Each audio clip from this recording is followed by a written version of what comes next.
안녕하십니까. 신의 11 김동훈 기자입니다. 신의 11과 트위터 코리아가 함께 올해부터 트위터의 스페이스와 블루룸에서 영화와 시리즈와 관련한 새로운 콘텐츠를 정기적인 코너를 통해 선보일 계획이고요. 오늘 두 번째 스페이스에서 특별한 손님을 모셨습니다. 많은 불안당원이 기다리던 그분입니다. 현재 극장에서 상영하고 영화 킹메이커를 연출한 변성현 감독입니다. 현재 길복순 현장에서 연결하신 변성현 감독님, 청취자분과 신의12 독자 불안당원께 인사 말씀 부탁드리겠습니다. 예, 안녕하세요. 예, 변성현입니다. 킹메이커를 연출한. 예, 반갑고요. 김성훈 기자님이 며칠 전에 길복순 촬영을 하고 있는데 새해 인사 겸 카톡이 오셔가지고 그래서 인사드리다가 섭외라고 해야 되나요? 섭외를 받고 저도 하고 싶다라고 얘기를 해서 이렇게 나오게 됐습니다. 잘 부탁드립니다. 1시간 동안. 예, 감사합니다. 참고로 이제 변성현 감독님은 제가 한 14년, 15년 전에 변 감독님 장편 데뷔작인 청춘그루브 현장에서 처음 만난 인연이고, 이제 꽤 긴 시간이 지났는데 정말 오랜만에 연락을 드렸다가 킹메이커를 보고 감독님께 전화를 드려가지고 모시게 됐고요. 오늘 변성현 감독님과 함께 진행할 신의 11 송경원, 배동미, 남선우 기자도 모셨습니다. 모두 청취자분들께 짤막한 인사 말씀 부탁드리겠습니다. 배동미 기자. 네, 저부터 할까요? 네네. 네. 저 재밌는 영화 이야기, 그 중에서도 킹메이커 너무 재밌는 영화인데, 감독님이랑 같이 이야기 나눌 수 있어서 너무 영광이고, 오늘 재밌는 이야기 나눴으면 합니다. 잘 부탁드립니다. 네, 남선우 기자 부탁드릴게요. 네, 안녕하세요. 남선우 기자입니다. 저도 킹메이커 지난 주말에 극장에서 보고 왔는데요. 너무 재밌게 봤는데 오늘 감독님이랑 얘기하게 될 수 있게 돼서 너무 즐겁고, 청취자분들께서 미리 보내주신 질문들 봤는데 제가 궁금했던 것들도 많더라고요. 오늘 대신 감독님께 여쭤보고 이야기 나누도록 하겠습니다. 네, 감사합니다. 마지막으로 송경 기자 인사 말씀 부탁드리겠습니다. 네, 저는 그냥 팬심으로, 감독님 얘기 듣는 청취자 입장으로 일종의 백업 요원으로 그냥 잘 얘기를 들어보도록 하겠습니다. 네, 그래도 중간중간마다 좀 핵심을 찌르는 말씀 많이 부탁드리겠습니다. 오늘 킹메이커 변상현 감독님과의 관객과의 대화는 사전에 공지 드린 대로 즉석에서 Q&A 없이 해시태그 신의12 스페이시즈로 주신 사전 질문으로만 진행됩니다. 지난 한 주 동안 불안당원을 포함해서 킹메이커를 보신 관객분들이 정말 많은 질문들을 보내주셨는데요. 오늘 이 질문들을 가지고 본격적으로 시작하겠습니다. 첫 번째 질문입니다. 킹메이커님께서 보내주신 질문입니다. 김은범이 뭔가 우아하고 산처럼 느껴지더라고요. 새로운 캐릭터를 만드는 것만큼이나 역사적인 인물을 재창조하는 게 어려웠을 것 같은데요. 물론 감독님도 그 당시 세대가 아니신 걸로 알고 있는데, 김은범 캐릭터를 만드신 과정들을 말씀해 주세요. 그리고 배종욱 씨 캐스팅 정말 굿굿이에요. 김은범, 이기호, 투샷이 적어서 아쉬운데 두 분이 같이 찍은 사진이라도 있으면 공개해 주시면 100번 절하겠습니다. 라고 말씀해 주셨습니다. 감독님 답변을 부탁드리겠습니다. 김은범 캐릭터를 어떻게 만드셨나요? 예, 뭐 일단은 다들 영화를 보신 분은 아시다시피 실존 인물이 있으신 분이시고 그리고 너무 많은 존경을 받고 계시는 분이신데 실존 인물이 현대사의 위인이긴 하지만 위인처럼 보이지 않으려고 혹은 뭐 히어로처럼 이렇게 너무 거인화시키거나 그러지 않으려고 했어요. 그래서 서창대에게는 영웅이지만 관객들에게는 영웅으로 보이고 싶지는 않았고요. 하지만은 동시에 시대의 어른 같은 모습 그리고 뭐 아까 상 같다 우아하다 표현을 해주셨는데 서민적이지만 좀 우아하고 그래서 전라도 사투리도 처음에는 경구 선배님이 이제 거의 현지어에 가깝게 네. 준비를 해오시고 이제 저랑 해오면서 그것을 이제 좀 조금씩 덜어내면서 이제 그 톤을 맞췄고요. 그다음에 뭐 일단은 실존 인물인 김대중 대통령께서 그 당시 되게 멋쟁이셨어요.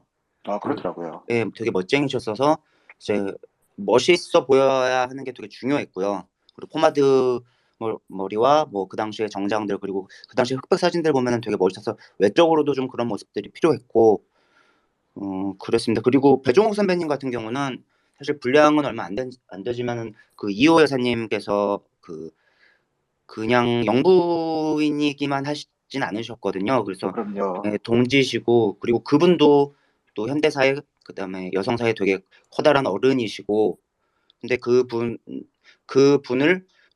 이게 그 안막에 있는 이야기를 다루다 보니 분량을 크게 할 수는 없었고 그래서 근데 분량이 적되 존재감이 되게 큰 배우가 필요했었어요. 그래서 예. 어떤 배우가 있을까라고 뭐 서치를 하다가 배종호 선배님 얘기가 저희 대표님 이름을 통해서 처음 얘기가 나왔는데 아 너무 좋다라고 해서 네 과연 그 해주실까라고 걱정을 분량이 하셨는데, 있잖아요. 그래서 그렇죠. 해주실까라는 그 의문 때문에 그래서 연락을 드리고 시나리오를 보내드렸는데 시나리오를 듣고 저 처음 미팅에서 하신 말씀이 왜 저한테 주는지 알겠어요라고 하시더라고요. 그 엄청 와, 포스 있으시게 그래서 저도 아 예 맞습니다. 뭐 잘 부탁드립니다라고 했더니 흔쾌히 허락을 해주셨고 같이 하게 되었고 뭐 저희 영화에서 이제 경고 선배님이 누나라고 부르고 그 좀 약간 별로 귀엽지 않은 애교를 좀 많이 부르셨거든요. 그런 모습 보면서도 좀 재밌었고 그랬습니다.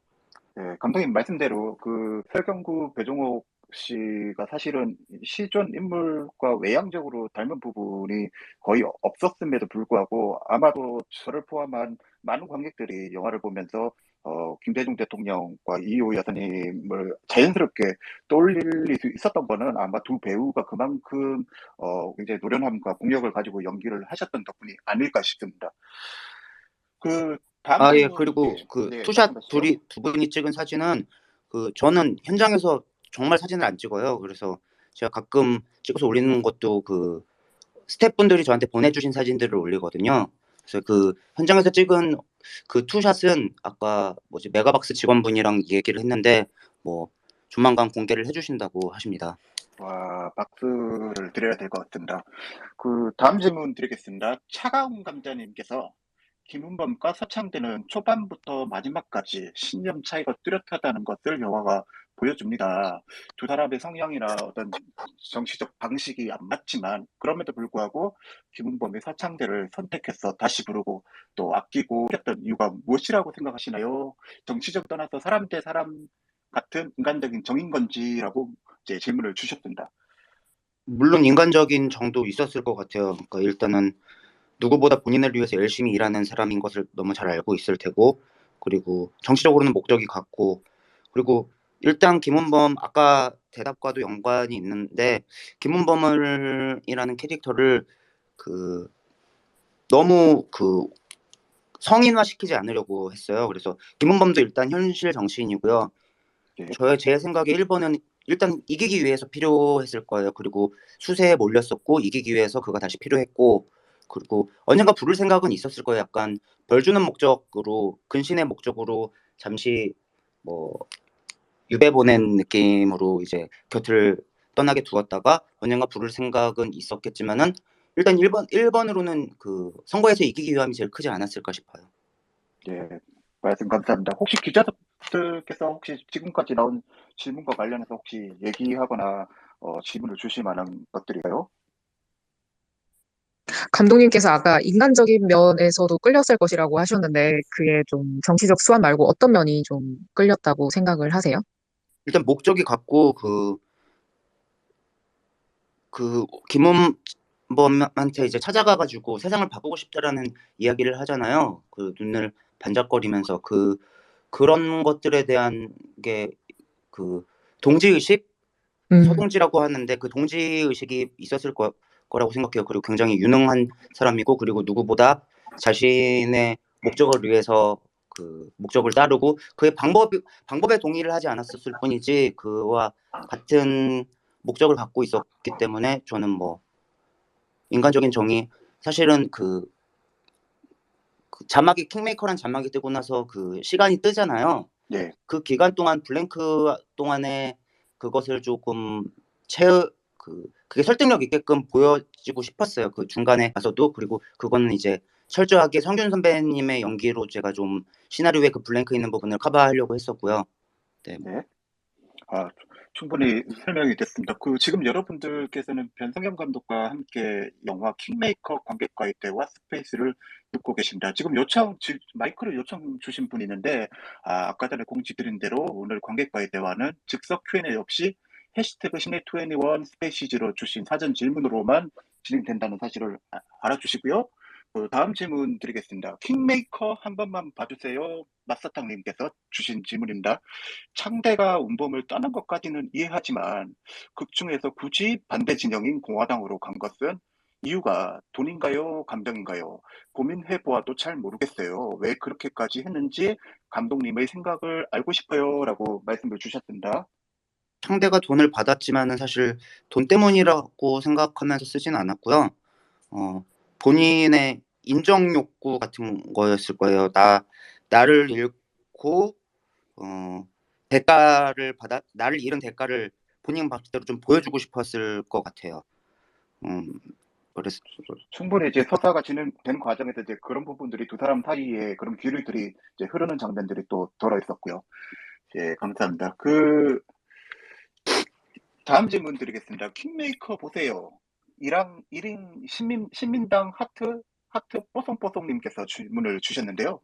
창대가 어찌저찌 위기를 넘기고 공천을 받아 정치인이 되었다면 창대는 어떤 정치인이 되었을 것 같으신가요? 창대에게는 자기 자신이 어떤 정치를 하고 싶다 그려둔 상이 있었을까요? 질문 주셨습니다. 그래서 정치를 하면 안 되는 사람이라고 운범이 얘기했었을 것 같아요.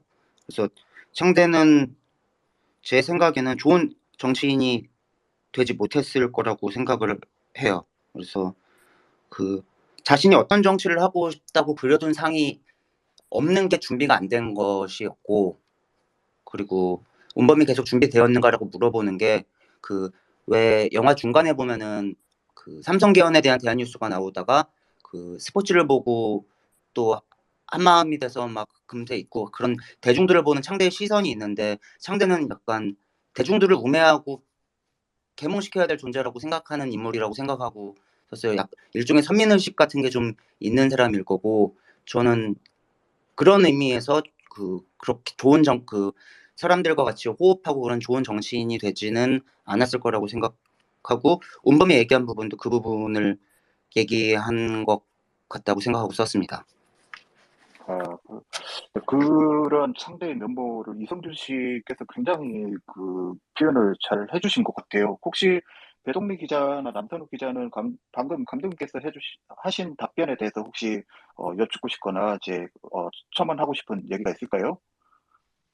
네, 저도 이 영화 보면서 정치는 물론 우리가 일을 함에 있어서 무엇을 택하고 어디로 가야 하는지 질문을 던지는 드라마라는 점에서 흥미로웠거든요. 그런 동시에 이 인물들이 같은 곳을 바라보는 다른 종류의 인간들이라는 점이 재밌었어요. 저는 감독님한테 궁금했던 게 불안당 작업하실 때는 두 인물의 관계를 생각하면서 뭐 주로 2000년대 초반이나 90년대 한국 로맨스 영화 많이 놓고 참고하면서 보셨다는 인터뷰가 인상적이었는데, 혹시 이번에 킹메이커 작업하실 때는 좀 어떤 분위기에 젖어 있고 싶으셨는지, 어떤 장르 좀 주로 참고하셨는지 한번 여쭤보고 싶었어요. 장르는 이렇게 그때는 사실 대놓고 저는 멜로를 찍는다고 생각을 하고 썼었고, 근데 이번에도 그걸 비슷하게 봐주시는 분들이 많은 것 같은데, 맞아요. 저는 이 서사를 푸는 방식인 것 같아요. 제가 이야기를 푸는 방식이 어떤 관계에서 멜로적인 부분이 뭐 들어가는, 그러니까 모든 것들이 그런 것 같아요. 제가 생각해 보면서 이번에는 어떤 거를 참고하면서 막 쓰지는 않았었고, 사실은 창대한테 되게 집중하면서 썼어요. 그러니까는 이 인물이 가지고 있는 트라우마나 혹은 그리고 동경하는 대상, 그리고 자신이 될 수 없는 대상을 바라보는 시선. 근데 이게 맞아. 아마데우스도 봤었는데 이게 또 질투는 아니거든요. 시기와 질투는 아닌데 그 사람이 되지 못한 서러움이 있는 거고, 근데 그 사람이 되지 못해도 좋다, 네가 빛나도 좋다. 그러니까 약간 뭐라고 해야 되죠? 2000년대가 아니라 80년대 까치 이연세 외인 구단에 나오는 수뇌보 같은 느낌인데, 예, 근데 딱히 뭐 참고한 그 영화나 그런 거는 없었고 그냥 속에 있는 대로 그냥 고민하면서 썼던 이야기였던 것 같아요. 네, 저는 개인적으로 킹메이커 딱 보고 나서 떠오른 영화가 샤카킨 감독의 유다 그리고 블랙메시아라는 영화가 있거든요. 그것도 실제 역사를 다루는데 인물 구도나 이런 건 무척 다르지만 그 두 남자의 관계가 좀 비슷해서 연상이 됐습니다. 네, 제가 다음 그 질문 해주셔도 영화를 될 못 것 같아요. 봤습니다. 네, 네. 예, 감사합니다, 두 분. 그, 킹메이커 망간부 까까님께서 이제 주신 질문입니다. 김은범 역시 정치인이다라고 하는 부분과 맞물려서 서재 시퀀스에서 창대가 선생님도 저를 이기기 위해 사용하셨다라는 대사를 하는데 그 대사가 초반에 나오는 이제 곡감단지 대사와 많이 겹쳐 들렸어요. 만약 김은범이 이후에라도 서창대를 다시 불렀다면 과연 서창대는 김은범의 요청에 응했을까요? 라고 이제 질문을 주셨습니다. 서재에서 나누는 대화 그러니까 뭐 자네가 했는가 고맙네 그 대사가 정확히 뭐였지? 그 내치기 쉽게 해줘서 고맙네 뭐 이 대사를 그렇죠. 들은 이후로는 그러지 않았을 것 같아요. 그 창대도 그 인간인데 자존심이 좀 있었겠죠. 그 본인의 그 정체성을 무너뜨린 대사라고 생각하거든요. 그래서 그 이후로는 아마 응하지 않았었을 거라고 생각합니다. 네, 감사합니다. 지금 여러분들께서는 변성현 감독과 함께 영화 킹메이커 관객과의 대화 스페이스를 듣고 계십니다. 다음 질문입니다. 킹메이커 봐주세요. 설메이트님께서 주신 질문입니다. 감독님께서 생각해 두신 이름이 없었을 수도 있지만, 혹시 있다면 이 실장, 박비서, 김 부장, 신민당의 코피 터진 캐릭터 이름을 알 수 있을까요? 며칠째 그들을 직함으로만 부르고 있어서 매우 궁금합니다라고 말씀을 주시면서 명패를 보고 이진희로 추측하신 분들이 계시긴 해요. 상대 이름 한자도 궁금하고요라고 질문을 주셨습니다. 이게 제가 사실은 아마 그 이름을 지을 때 한국에서 가장 신경 안 쓰는 사람인 것 같아요. 그 시나리오 쓰는 사람 중에 그냥 생각나는 대로 막 쓰거든요. 막 쓰고 근데 한자어랑 다 있어요. 그 한자어랑 그 이실장 박비서 이름이 다 있는데 사실 이거는 그 저희 연출부 친구들이 그 뜻까지 정해가지고 다 만들어줬는데 아쉽게도 제가 지금 기억이 나지 않습니다. 보면서 저도 와, 이 뜻 되게 좋다라고 하면서 정하기는 했거든요. 후보를 저한테 한 명당 막 20명 정도의 이름을 가져와가지고 한자 뜻이랑 막 얘기해주면 제가 그 중에서 골라서 이 이름으로 하자라고는 하는데 제가 그것을 지금 죄송합니다. 다 기억하지 못하고 있어가지고.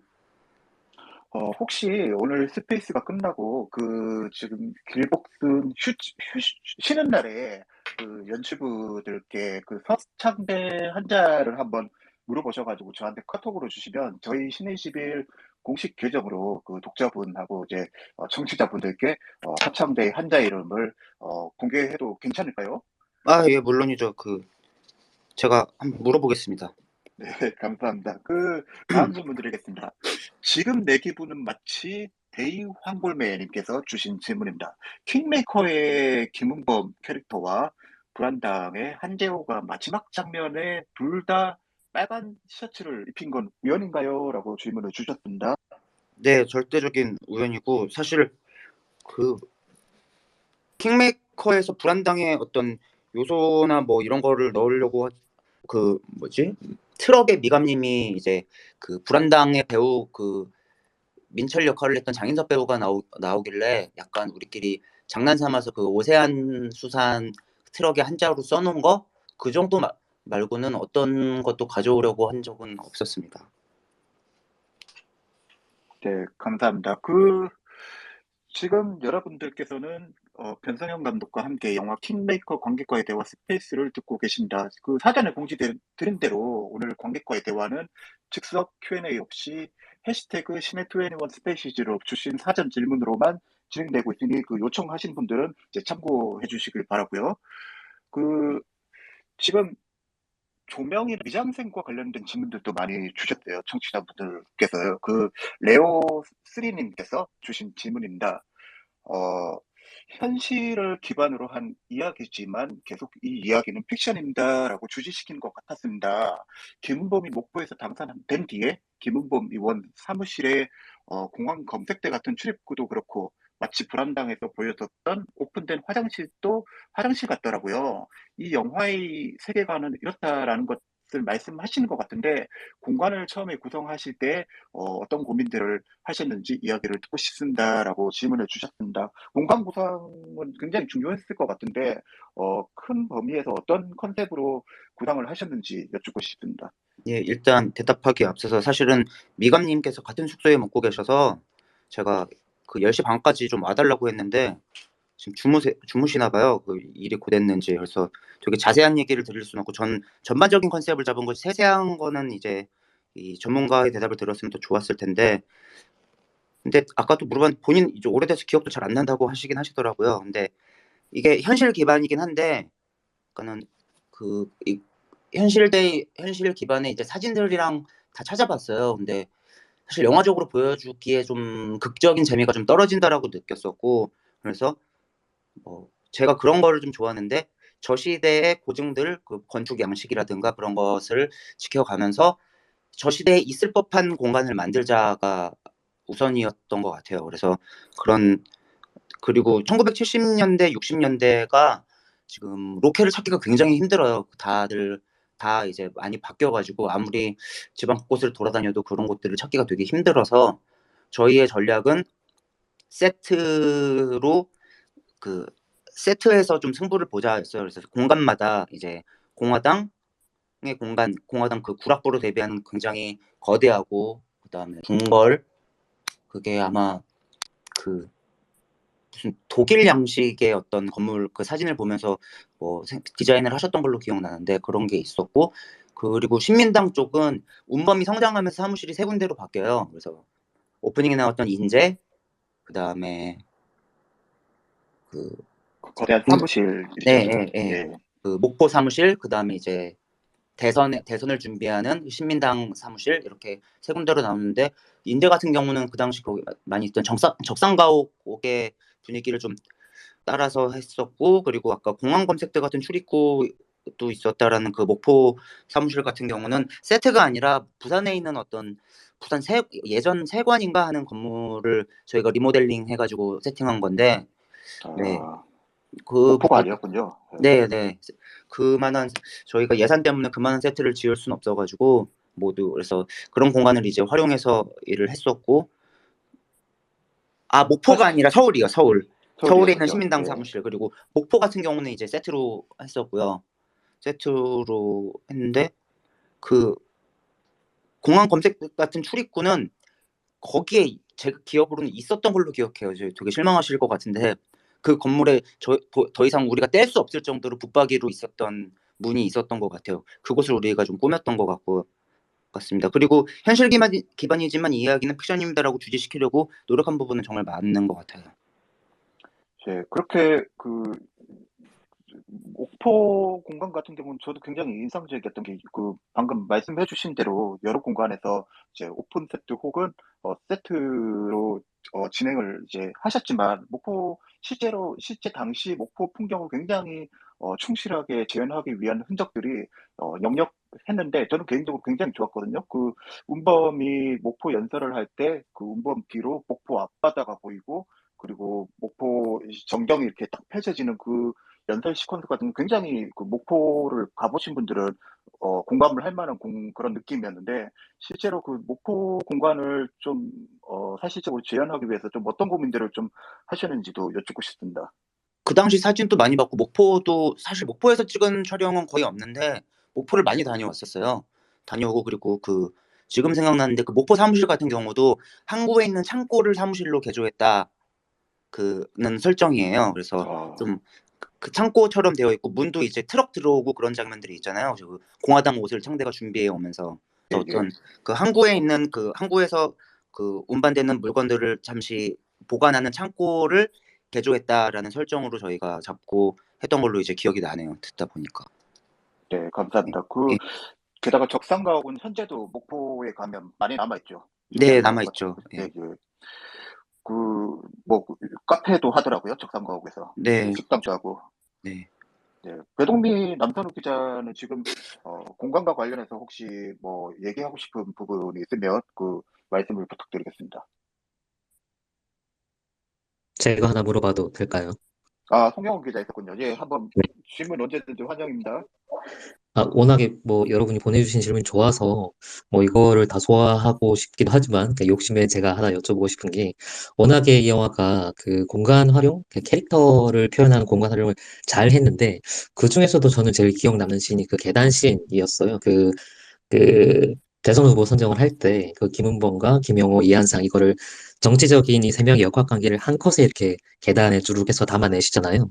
근데 이거는 뭐 나중에 얘기를 들어보니 실화랑은 약간 또 차이가 있더라고요. 요렇게 좀 한 컷의 계단 씬으로 만들게 되신 과정이나 요 아이디어는 어떻게 내셨는지가 궁금합니다. 시나리오 쓸 때부터 그곳은 계단으로 설정을 했고 계단으로 그 높낮이를 주려고 했어요. 그 현재 처해진 위치 그리고 지금 가장 그 안 좋은 상황인 강인산이 총재는 이제 밑에서 올라오고 그 중간에 샌드위치처럼 껴져 버린 이한상 그리고 그것을 이제 창관하듯이 바라보는 그 창대 이런 것들을 그 계단을 통해서 표현하려고 했는데 이 계단을 찾을 수 있을까 했는데 정말 우연히도 그 시민당 경선을 했던 그 용인에 있는 무슨 용인에 있는 곳이었는데 그곳 계단이 정말 신기하게 생겼더라고요. 너무 재밌어가지고 이 계단을 쓰면 되겠다라고 생각해서 한 번에 찍은 그 장소 이동 없이 한 번에 찍은 공간이었고 그리고 그 중간에 계단 장면이 하나 한 컷으로 있는 부분이 더 있는 거는 이제 창대가 가장 밑에 있고 근데 그거는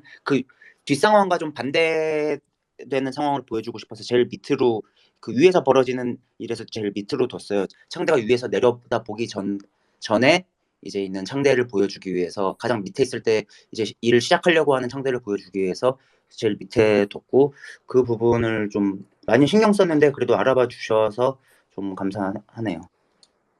저는 사실 그 장면에서 제일 좋았던 게 그 서창대의 뒤쪽 시선에서 서창대가 땀을 흘리는 장면을 잡아준 게 되게 좋았거든요. 네, 저도 그 장면을 굉장히 좋아하고요. 제가 그거를 모니터에서 보다가 그리고 포커스가 딱 이동되는데 땀 한 방울이 쫙 흘리는데 제가 와 진짜 좋다라고 하고 근데 생각해보면 그 장면이 그 CG나 뭐 그런 분장이 아니고서 딱 그 타이밍에 땀이 나오기가 쉽지가 않거든요. 그래서 성균 선배가 이제 몰입을 하다 보니 그 긴장감이 이제 딱 나와서 저 땀으로 저것도 땀 연기도 되는구나라고 하면서 이제 기다리고 있었는데 성균 선배가 나오면서 저기 진짜 너무 더워라고 하시는데 더워가지고 그냥 흘리신 땀이었어요. 근데 너무 좋았고 그리고 우리 촬영 감독님도 그걸 놓치지 않고 땀이 흐르자마자 이제 포커스 이동을 하신 거죠. 그래서 그 우연과 어떤 그 순발력이 만들어진 장면이라고 생각하고 제가 막 제 연출이었으면 되게 좋았겠지만은 되게 우연히 만들어낸 장면이어서 네 쑥스럽네요. 아, 근데 말씀 들으니까 이성균 씨께서 아마도 땀까지 계산하시고 연신 게 아닐까라는 생각도 드네요. 저도 그랬으면 좋겠습니다. 예, 감사합니다. 지금 여러분들께서는 변성현 감독과 함께 영화 킹메이커 관객과의 대화 스페이스를 듣고 계십니다. 사전에 공지 드린 대로 오늘 관객과의 대화는 즉석에서 Q&A 없이 해시태그 시네21 스페이시즈로 주신 사전 질문으로만 진행되고 있습니다. 예, 다음 지금 공간에 대한 질문 좀 다른 분들께서 주셨는데 덕님께서 혹시 덕후 투어 한 장소가 있다면 하나만 알려주세요라고 질문을 주셨는데 덕후 투어 할 수 있는 장소가 있을까요? 대부분이 세트였고 대전 그 운범이 패배연서라는 공간이 대전에 있는 무슨 공간인데 이름을 까먹었어요. 그리고 그 아까 부산에 있는 세관 사무실이 그 신민당 사무실로 썼는데 거기도 세관인지가 부산은행인지 세관인지 아무튼 지금은 쓰지 않는 건물이었거든요. 그래서 그 공간인데 뭐 근데 크게 가보셔도 되게 많이 다를 거여가지고 예, 딱히 없네요. 거의 대부분 만들어진 공간이어서. 근데 정말 진짜 같은 공간 같았는데, 로케이션 장소와 관련해서는 그 감독님께서 지금 신작 촬영 때문에 바쁘시니 미술 감독님을 제가 개인적으로 취재를 해가지고 장소를 신의시대 트위터 공식 계정을 통해서 알려드리도록 하겠습니다. 백구님께서 조명을 이용한 연출이 너무너무 좋았는데, 빛 설계와 관련해서 이제 신경 쓰신 부분이 있다면요? 라고 질문을 주셨어요. 아마도 이 질문은 그 영화 전체적으로 이제 촬영 조명과 관련된 질문이 아닌가 싶은데, 혹시 감독님께서 촬영 감독님하고 작품 촬영 들어가기 전에 이 영화 킹메이커의 전체 촬영 컨셉을 어떻게 고민을 하시고 잡으셨는지 궁금합니다. 일단은 빛과 그림자를 많이 써달라고 주문을 많이 했어요. 그래서 그 운범이가 이제 고개를 숙이면은 그 창대를 그림자가 삼키는 장면이라든가 그런 것들을 요구를 했고, 이제 촬영 감독님이 방법을 찾는 과정이었었는데, 그 저희는 이제 여기에 촬영의 색깔도 사실은 이제 하나람 미감님이 좀 처음에 정했을 테크니컬 컬러라는 어떤 그 사용되는 방식의 그걸 가져오셔가지고 저희한테 보여주시고, 그걸 그대로 가져갈 수는 없었어요, 여건상. 그래서 또 촬영 감독님이 그걸 응용을 했고, 제가 주문한 거는 이제 사실은 빛과 그림자, 그리고 운범의 그림자가 삼킨다, 그리고 운범의 그림자랑 그림자 뒤에 바로 창대가 매칭된다든가 그런 형식으로 이제 그림자를 많이 사용하고, 제일 컸었던 장면이 원래는 그 창대가 그 이 실장과 대화를 나누고 그 공화당을 떠나면서 그 이제까지 한 남자 한 정치인의 그림자로 살아오던 사내가 이제 세상의 그림자로 아예 사라져버리는 그 장면이 있었는데, 그 장면을 원래 시나리오는 그 계속 그 시대들이 나오는 거였어요. 그 이후에 대통령이 바뀌고 암살당하고 그 창대가 그 88년도까지 공간에서 창대의 몽타주가 계속 그 세상과 단절한 창대의 몽타주가 계속 흐르는 거였는데, 도저히 제작 여건상 이제 찍을 수가 없는 거예요. 그래서 제가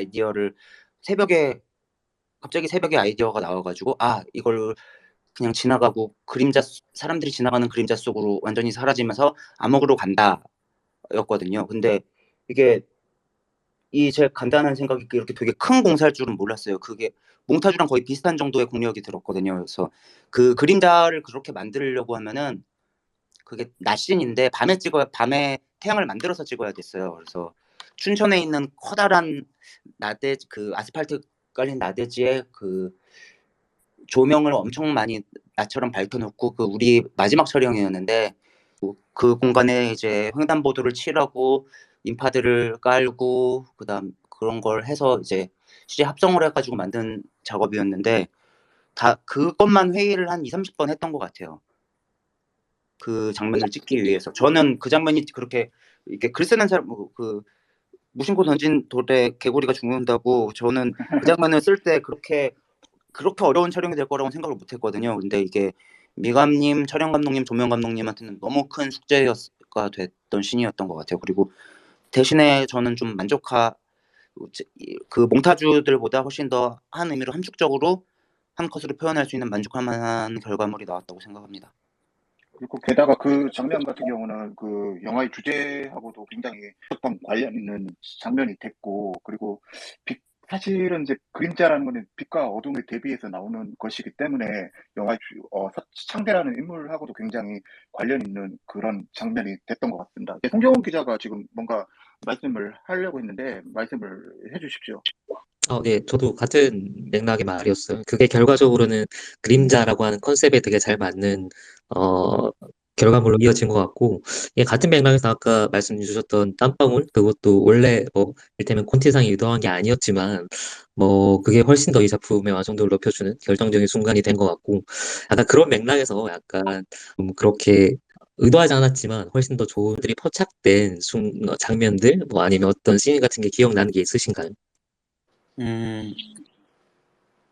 사실 그 마지막 그림자 씬은 그 제작 여건상이긴 했지만은 되게 시나리오 이제 고치면서 굉장히 의도한 부분이 많고요. 사실 의도하지 않았는데 좋았던 것들이라 하면은 배우들의 연기겠죠. 그 가장 큰 것은 제가 근데 여러 번 말씀드렸는데 그 서재에서 은범과 창대가 이별하는 씬에서 저는 창대가 그때 북한말을 쓸 줄 몰랐어요. 그러니까 해보겠다고 하셨는데 제가 사실은 북한말을 한 번은 후반부에 한 번은 썼으면 좋겠다라는 이야기는 했었어요, 성윤 선배님한테. 그리고 저는 그 어떤 부분이었냐면은 그 폭탄을 우리 집 그 당신네들이 터뜨렸을 때 내가 여기 있는 그림까지 생각한 거냐라고 하고 이 실장이 발뺌을 했을 때 창대가 모든 것을 놓고 북한말로 그런 걸로 합시다가 나올 거라고 생각을 했고 저는 그때를 주문을 했었어요. 창대가 모든 것을 내려놓는 순간이라고 생각을 했기 때문에. 그래서 자신의 그 숨겨왔던 출신 성분을 숨겼던 부분을 이제 표준말로 열심히 연습했던 표준말로 가렸던 그런 것을 내려놓는 부분이 그 부분이라고 생각했는데 성균 선배는 생각이 달랐던 거죠. 문범이 의심했을 때가 자신의 모든 것을 내려놓았을 순간이라고 이제 착안을 하신 것 같아요. 그래서 전 싸우다가 북한말을 하신다고 하셔가지고 이게 될까라고 하셨는데 전 그 모니터에서 보자마자 너무 좋았었고 그리고 두 번째는 표준말로 하기로 했었어요. 근데 표준말을 안 들어봐도 되겠다 봤다 맞아 상대가 모든 걸 내려놓는 순간은 이 실장과 그 대화할 때가 아니라 맞아 이 부분이 맞을 것이다라고 배우의 의견에 그 완전히 동의를 했었죠. 근데 이게 우연히 얻어졌다기보다는 승훈 선배가 근데 그 현장에서 바로 말씀하신 거였거든요. 물론 생각을 해오셨겠지만 근데 이래서 그 씬이 더 좋았던 것 같아요. 이렇게 이런 얘기들 들으면 되게 영화는 결국 뭔가 어떤 순간을 같이 공동 작업으로 만든다는 게 되게 절실히 느껴지는 것 같아요. 네, 저도 사실은 저는 완벽히 계획된 것을 되게 좋아하는 편이긴 한데 그리고 사실 제 계획이랑 틀어지면은 좀 별로 안 좋아하는 편인데 확실히 제 능력치보다 좋은 것들이 나올 때는 그런 순간들인 것 같아요. 네, 그게 아마도 그 영화의 묘미가 아닌가 싶습니다. 지금 네, 여러분들께서는 변상현 감독과 함께 영화 킹메이커 관객과의 대화 스페이스를 듣고 계십니다. 사전에 공지드린 대로 오늘 그 대화는 즉석에서 Q&A 없이 해시태그 시네21 스페이시즈로 주신 사전 질문으로만 진행되고 있고요. 다음 질문 드리겠습니다. 필리버스트 장면에 대사가 없다고 들었는데 5시간 넘게 촬영한 이유와 5시간 동안 촬영하면서 어떤 그 분량의 대사, 연설문은 어떻게 준비된 건지 알고 싶습니다라고 질문을 주셨습니다. 일단 5시간 촬영을 안 했고 1시간 정도밖에 안 걸렸고요. 아마 5시간짜리 연설문이어서 그렇게 생각하신 것 같은데 저는 아무 말이나 해달라고 했어요. 경고 선배님한테 아무 말이나 이제 손짓과 뭐 그런 열심히 우리가 들어가지 않으니까 아무 말이나 해달라고 했는데 경고 선배님은 그렇게 하기 싫으셨나 봐요. 그래서 5시간짜리 분량되는 필리버스터 연설문을 구하셔서 본인이 외우셨어요. 와, 본인이 그것을 5시간을 달달 외우셨는지 모르겠는데 정말로 굉장히 긴 분량을 외우셨는데 현장에서 막 하시더라고요. 그래서 선배님 이거 다 필요 어차피 이거 되게 빨리 돌리고 이런 게 들리지 않을 거다라고 했는데 본인 기분이 있다. 나는 운범이 돼서 하고 있기 때문에라고 하셔서 그 열정에 좀 감탄하는 반면에 왜 굳이라는 생각도 사실 하긴 했어요. 그리고 촬영이 빨리 끝나서 아니, 야 이렇게 빨리 끝나는 거냐 그래서 예 선배님 이거 한 5초 쓸 거예요라고 했는데 선배님 사실 알고 계셨거든요. 근데 그게 이제 배우 설경구의 어떤 힘 아닌가 싶어요. 분명히 알고 계셨는데 막 모른 척하기도 하고 그러셨는데 시나리오와 콘티를 누구보다 꼼꼼히 보시고 알고 계셨는데 현장에서 이제 약간 능청 아닌 능청 떠시면서 그런데 제 생각에는 거의 다 외워오셨을 거라고 생각이 들어요.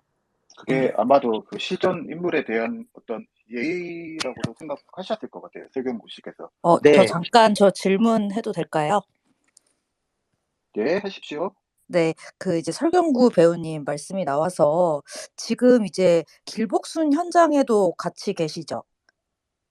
네, 오늘은 안 계셨는데 같이 며칠 전까지 같이 있었죠. 네. 그러니까 이제 변성현 감독님이 이제 세 번째 지금 작품 이제 준비 중이신데, 이제 킹메이커도 같이 하셨고, 그리고 또 불안당도 같이 하셨고, 이제 길복순도 같이 하시는데 이제 지금 세 작품을 같이 하시잖아요. 근데 네. 그러다 보니까 매 작품을 할 때마다 새로운 모습을 좀 발견하시는 게 있을 것 같아요. 어떠세요? 근데 새로운 모습을 발견보다는 세 번째 새로운 숙제가 생긴 것 같아요. 그 네. 이게 그러니까 한자호랑 달라야 돼, 김은범이랑 달라야 돼가 있으니까 이번에 맡은 역할도 얼마 전에 씬을 찍다가 제가 컷을 하고 경구 선배님한테 가서 선배님 이거 갑자기 김은범이 튀어나왔는데요라고 말씀했는데 선배님도 막 웃으시더라고요. 그러니까 모두 숙제가 이제 한 배우랑 세 작품째 정도 하다 보면은 그 배우의 새로운 모습을 보여줘야 한다라는 게 그 발견보다도 만들어가는 느낌이에요. 그러니까 사실은 그 여기서 그 한재호란 인물과 김은범이란 인물은 간극이 굉장히 크잖아요. 네. 근데 여기서도 또 다른 큰 간극의 사람을 만들어내려고 하다 보니 그래서 그 얘기를 굉장히 많이 해요. 말투, 걸음걸이 뭐 이런 것들에 대해서 이야기를 많이 하고 눈을 이런 온도로 떴으면 좋겠다. 그러니까는 결국엔 추상적인 얘기까지 하게 되더라고요. 그래서 이게 경구 선배님이랑 작업은 어떤 배우의 발견보다는 어떤 배우의 발명에 가까운 것 같아요. 어떤 부분에 대한 발명에 가까운 것 같아요. 서로 만들어가는. 배우의 발명이라는 말이 이제 너무 멋진 말인 것 같아요. 네. 예, 저도 방금 했는데 꽤 괜찮았던 것 같아요. 그 얘기를 듣다 보니까 아까 필리버스터 얘기하셨던 1시간이 필요한 게 설경구라는 배우가 아마 김은범이 되는데 필요했던 시간이 아닌가 싶기도 하고 이 영화에 너무 멋진 캐릭터들이 많이 나오잖아요. 사실 캐릭터나 연기에서는 구멍이 아예 없다고 봐도 좋을 정도로 되게 매력적인 캐릭터들이 많이 나오는데 저는 사실 그 중에서도 이실장이라는 캐릭터가 되게 인상적이었거든요. 다른 인물들은 다 어느 정도 실존을 기반을 하고 있을 텐데 이실장은 어떻게 만들어졌는지 이것도 실존 모델이 있는 건지 아니면 좀 이렇게 많이 조합을 하신 건지가 좀 궁금합니다. 역사적 실존 모델을 합쳤고요. 사실은 굉장히 준비를 많이 해오시는 분이시거든요. 조우진 선배님께서. 근데 우진 선배님이 저한테 어느 날 카톡을 보내주셨어요. 뉴스 인터뷰 카톡을. 어떤 모 정치인의 인터뷰 카톡이 경상도 지방의 모 정치인 인터뷰 카톡이었는데 굉장히 아재스러운 분이세요. 굉장히 아재스러운 분이 이제 뉴스 앵커분이 드리는 질문들을 요리조리 회피해가면서 막 능글맞게 하시는 분의 인터뷰를 보면서 이렇게 하면 어떨까요?라고 얘기를 해서 제가 생각 좀 해보겠습니다라고 생각을 했는데 그 당시 국가부도의 날이라는 영화가 있었거든요. 조우진 선배님한테 초대를 받아서 시사회를 보고 왔는데 이게 사실 영화에서 빌런으로 나오는 그 관료 그리고 마초기가 있는 관료가 좀 뻔할 것 같은 거예요. 그리고 우진 선배님도 저와 맨 처음 제가 시나리오에 대해서 제안을 드렸을 때 사실 배우에게는 카드가 몇 장이 있지 않다. 근데 카드를 이렇게 돌려막고 나도 새로운 카드를 생성하고 그 카드를 내고 이런 과정인데 나는 이 카드는 이미 쓴 카드 같은데 그게 걱정이 된다라고 하셔서 저도 고민을 하다가 제가 아마 기억에는 콘티 작가님이랑 국가부도의 날을 같이 보러 갔었는데 보다가 같이 얘기하다가 이게 중성스러운 캐릭터면 어떨까? 아예 늘 여기서 보면은 이런 캐릭터들이 굉장히 잔인하고 그리고 카리스마 넘치고 이러는데 오히려 뱀처럼 중성스럽고 그러면 어떨까? 혹은 좀 그런 느낌이면 어떨까 해서 조우진 선배님한테 제가 전화를 드렸어요. 이러면 어떨까라고. 근데 우진 선배님도 잠깐 생각해 보시겠다고 하시더라고요. 그런데 저한테 그 얘기 듣는 순간에 좀 충격받으셨대요. 그러니까는 기분 좋은 충격을 받으셨대요. 이런 주문을 한다는 것에 대해서. 그리고 우진 선배님이 저랑 동네가 비슷해서 바로 술집에서 만났었어요. 만나서 근데 저는 술 먹고 얘기하는 줄 알았는데 대본을 다 가져오셨더라고요. 그래서 제가 한 번만 읽겠다라고 하시더라고요. 그래서 이자카야 문 닫을 수 있는 2인이 술 먹을 수 있는 이자카야에서 첫 멘트를 딱 던지시는데 너무 좋고 지금 다 안 하셔도 되고 현장에서 보여주세요라고 얘기했어요. 저도 이걸 다 알면 재미없을 것 같더라고요. 저도 보면서 이제 현장에서 조금씩 만들어가는 재미가 있어야 되는데, 근데 처음 첫 소절을 들었을 때 됐다라고 생각 들은 것 같아요. 네, 감사합니다. 지금 여러분들께서는 변성현 감독과 함께 영화 킹메이커 관객과의 대화 스페이스를 듣고 계십니다. 지금 남은 시간이 한 12분 정도인데, 아직 질문들 많이 남았어요. 빨리 진행하도록 하겠습니다. 아까 전에 연설 필리버스터 얘기가 나왔을 때 제가 이제 즉각적으로 떠올랐던 장면은 제가 개인적으로 좋아하는 장면인데요. 유달산과 영상강화 팀이 목포 연설에서 이제 연설을 하는 장면은 굉장히 웅장하고 김은범의 정치인으로서의 어떤 매력들, 위트도 있고 유머도 있고 그러면서도 정치가 어떤 역할을 해야 되는지도 좀 명확하게 메시지를 전달하는 장면, 그리고 심지어 카메라 움직임도 굉장히 좀 웅장하고 스펙타클하게 목포 앞바다까지 보여주는데, 그 장면을 처음에 설계를 하실 때 어떤 고민들을 하셨는지도 좀 궁금합니다. 경구 선배님이 시나리오를 받았을 때 그 장면을 제일 고민을 많이 하시고 저한테 그 얘기를 하셨어요. 이 연설 장면에서 사람들에게 감동을 줄 수 있으면은 성공인 것 같다. 그리고 나중에 술 드시면서 이제 같이 막 그래 이런저런 얘기하다가 내가 이 연설 장면에서 다 뭐 속된 말로 다 죽여버릴 거야. 그러니까 진짜 끝내주게 할 거야라는 의미라 하셨는데, 제가 콘티를 설계를 했었어요. 근데 유달산이요, 영상 강의요 이런 게 있기 때문에 그 전경과 같이 보였으면은 좋겠다라고 생각을 해서 경구 선배님이 콘티를 보시고 하신 말씀이 있었더니, 그렇게 오래 준비하면 뭐에 이렇게 콩알만하게 나오는데 내가 어떻게 해? 아니 할수 뭐 그런 얘기를 이제 농담 삼아 하셨어요. 그러니까 사실은 되게 그 정경이랑 같이 나올 때 경구 선배님이 엄청 연기를 하셨거든요. 근데 사실 그 연기가 잘 보이지는 않죠. 정작 연기가 보이는 장면은 연설이 끝났을 때 경구 선배님의 표정이 보이는데, 그래서 그 현장에서 보면서 고민도 됐었어요. 저 힘 있는 모습을 카메라가 들이대서 찍고 싶기도 했는데, 저는 일단 계획대로 한 거를 좀 좋아하는 편이어가지고 계획대로 했고, 그리고 그 부분에 대해서는 이제 설계할 때 이제 촬영 감독님, 뭐 콘티 작가님 이렇게 같이 얘기를 많이 했는데, 창대의 위치도 고민을 되게 많이 했어요. 창대도 이제 박비서랑 보좌관들이 있는 데서 맨 처음에 맞아요. 세웠는데, 근데 성준 선배가 그러더라고요. 난 왜 그림자라고 불러 여기 서 있는데? 라고 하시더라고요. 나는 사람들 앞에 속해 있어야 되는 거 아닌가? 근데 그게 맞는 게 시나리오 내내 그 얘기가 많이 나왔었거든요. 시나리오 내내 지금 초고에서도 창대는 사람들이랑 많이 섞여 있는, 오히려 지금 영화보다 많이 섞여 있는 장면들을 많이 넣었었어요. 얘도 국민들을 우매하다고 하지만 얘도 한 사람의 국민인 거고 이런 거를 표현하기 위해서 그런 장면을 넣었는데, 근데 성균 선배 말이 맞더라고요. 그러니까 맞죠. 그러면은 관객석이 있어야겠다라고 해서 관객석에 뒀고, 이것도 어떻게 보면은 감독보다 캐릭터를 더 깊게 고민한 배우의 아이디어가 들어가지 않았나 싶기도 하네요. 그럴래요. 그 생각을 못했네요. 서창대의 위치가 어디에 있을 것인가가 굉장히 중요했던 고민이었네요.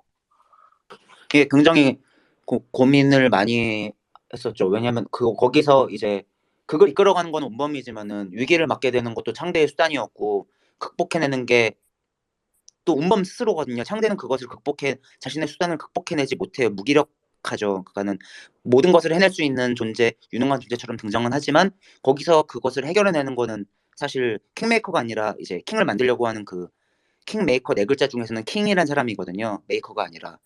그러니까는 거기에 어떤 저 사람에 대한 동경의 의식도 있지만은 다음 씬에서 거울 보면서 세수하는 장면이 있는데, 이것도 바스트를 찍을까 말까 고민을 했는데 그냥 안 찍었는데, 음악으로도 약간 표현이 되는데 운범이 당선이 되게 기분 좋은 음악이 아니에요. 약간은 기분 좋게 가다가 쓸쓸하기도 하고, 그리고 상대 표정을 보면 웃다가 약간 일그러지거든요. 맞아요. 예, 일그러지는데 거기서 거기서 처음 그 장면이 나온 거라고 생각해요. 이제 빛이 밝아질수록 그림자가 깊어진다라는 그게 아니나 다를까 딱 마치 영화처럼 이 실장이 딱 등장을 하고 그 곳을 긁고 가고 그러는 장면인데 저는 지금 생각 들어서는 그 바스트가 필요하지 않았나 싶기도 하네요. 네, 그 굉장히 아이러니하네요. 말씀을 듣다 보면. 네. 예, 감사합니다. 그 지금 어 6분 정도 남았습니다. 그 감독님 개인 질문도 많이 주셨어요. 많이 주셨는데 한 두 가지 정도 드리면서 마무리를 할까 합니다. 킹메이커 망간부 깎아님께서 목적과 수단이라는 선택지는 결국 과정에 의의를 두느냐, 결과에 의의를 두느냐라는 말도 되는 것 같은데 감독님께서는 평소에 목적과 수단 둘 중에 어느 쪽에 좀 더 의의를 두시는지 궁금합니다라고 질문을 주셨습니다. 저는 사실은 정말 과정에 의의를 되게 많이 두는 사람이었어요.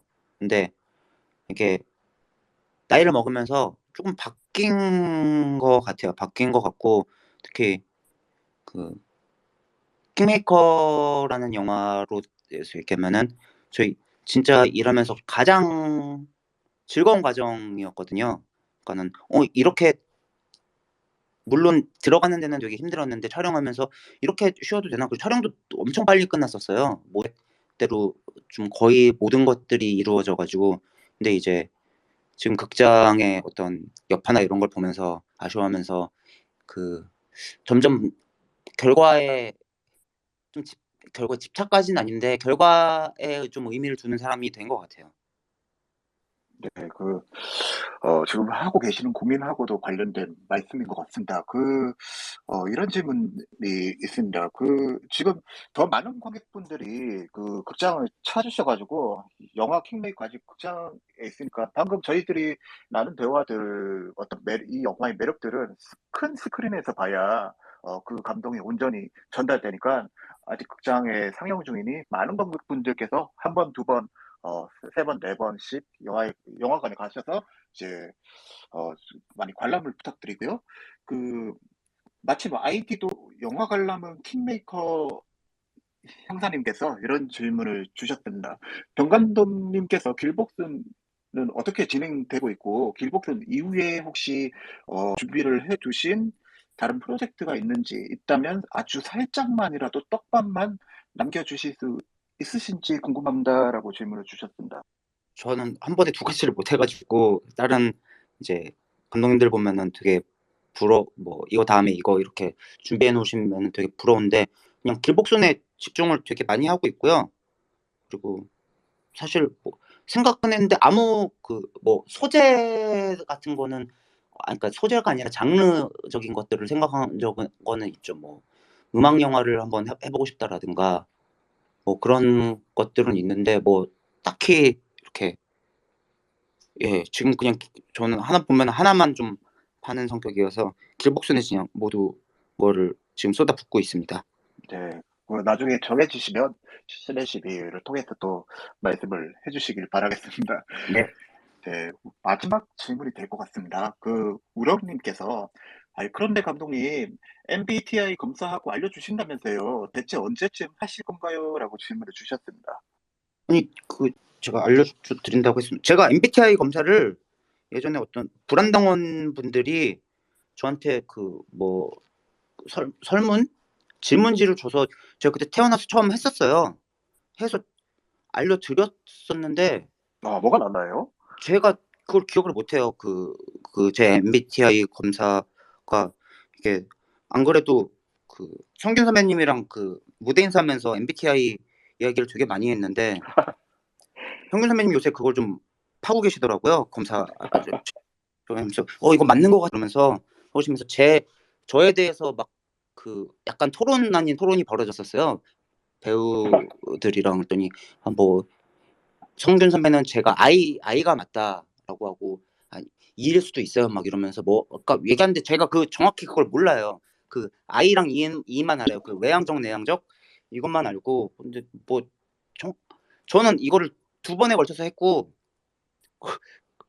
그리고 아직 몰라요. 한번 뭐 기회가 되면은 나중에 한 번 더 해가지고 알려드리겠습니다. 예, 알겠습니다. 길복순 촬영 끝나고 그 다시 검사를 하셔가지고 저한테 카톡으로 보내주시면 신혜식의 공식 계정을 통해서 변성현 감독님의 그 MBTI 검사 결과를 공지하도록 하겠습니다. 그래도 되나요, 근데 감독님? 시내 21 공식 계정에서 제 MBTI를 그렇게 할 정도로 그렇게 그 예, 공식 그러면 계정이 하실 일이 너무 많으실 것 같은데. 예, 영화 그럼 제 예. 개인 계정으로 공지를 하겠습니다. 예, 알겠습니다. 예, 감사합니다. 지금 시간이 딱 1분 남아서 이제 슬슬 마무리를 해야 될 것 같은데, 정말 길복은 촬영 때문에 정신이 없으신 와중에도 지금 시간을 주셔가지고 너무 감사드리고요. 그, 오랜만에 트위터 안에서 그 브란다원, 그리고 기사를 보신 관객분들, 신의21 독자분들께 마지막 말씀 한마디 부탁드리겠습니다. 예, 뭐 들어주셔서 너무 감사하고요. 그 늦은 시간에 이렇게 들어주신 분들 감사하고, 제가 킹메이커라는 영화가 그냥 정말 개인적으로가 아니라 이제 그 저랑 했던, 저는 이제 같은 스태프진들과 같은 제작진들과 늘 하고 있는데, 저희끼리 얘기로는, 그러니까 모두 제 영화 중에서는, 제가 찍은 그 몇 편 안 되는 영화 중에서는 가장 좋다, 그리고 가장 좀 우리가 이걸 했다고 자랑할 만하다라고 이야기를 하고 있어요. 그리고 이제 사실은 뭐 죽게 되고 극장 상황도 너무 좋지 않고 오미크론 때문에 너무 좋지 않고, 그런데 약간 이게 길복선 스태프들도 킹메이커 스태프들이거든요. 현장 가면서 약간 그런 분위기들을 아직도 그 킹메이커를 놓지 못하고 있어요, 사람들이.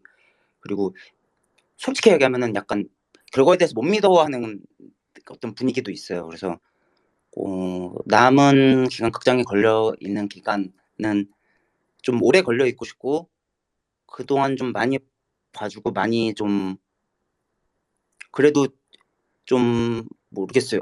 아직 N차 관람 하시는 분들도 많은데 아직은 그래도 담아놓은 것들이 되게 많거든요. 그래서 좀 와서 보시고, 그리고 또 그 뉴비라고 하죠. 새로운 분들을 좀, 그리고 어르신들이 되게 좋아하더라고요. 제가 어른들이 좋아하는 영화를 처음 만든 것 같아요. 그래서 주변에서 보면은 부모님이 좋아하신다 뭐 이런 걸 처음, 그러니까 사실은 뭐 PS 파트너나 청춘그룹이나 아니면 불안당까지 뭐 그 약간 나이대가 있으신 분들이 제 영화를 그렇게 공감하면서 재밌게 봐주시진 않으셨는데, 처음으로 이제 다 좋아하시고 우셨다 그러시고, 그러니까 부모님들이랑 좀 같이 가서 봐주십시오. 이모님도 있고 고모님도 있고 작은아버지도 있고 삼촌도 있고 우리 주변에 어른들은 많습니다. 네, 그 길복슨 스태프분들께 충분히 박수받아 마땅한 영화를 만들었다고 꼭 전해주시고요. 방금 감독님께서 말씀하신 대로 그 킹메이커 극장에 걸려있는 동안 큰 스크린에서 보는 게 중요한 영화이기 때문에 그 촬영이나 미술이나 뭐 사운드나 이런 각각 스태프들의 어떤 노력과 그 실력들을 온전히 감당할 수 있는 공간이 극장이기 때문에 극장에서 꼭 봐주시고 어머니, 아버지, 할아버지, 할머니 다 모시고 N차 관람을 부탁드리면서 오늘 스페이스를 마무리하도록 하겠습니다. 오늘 촬영 중에도 시간을 내주신 변상현 감독님께 다시 한번 감사드리면서 다음 스페이스는 2월 14일 월요일 밤 11시에 오늘 밤에 발표된 제94회 아카데미 시상식 노미네이트를 분석할 예정이니 많은 알림과 신의실의 공식 계정 팔로우를 부탁드립니다. 변상현 감독님 감사합니다. 예, 감사합니다.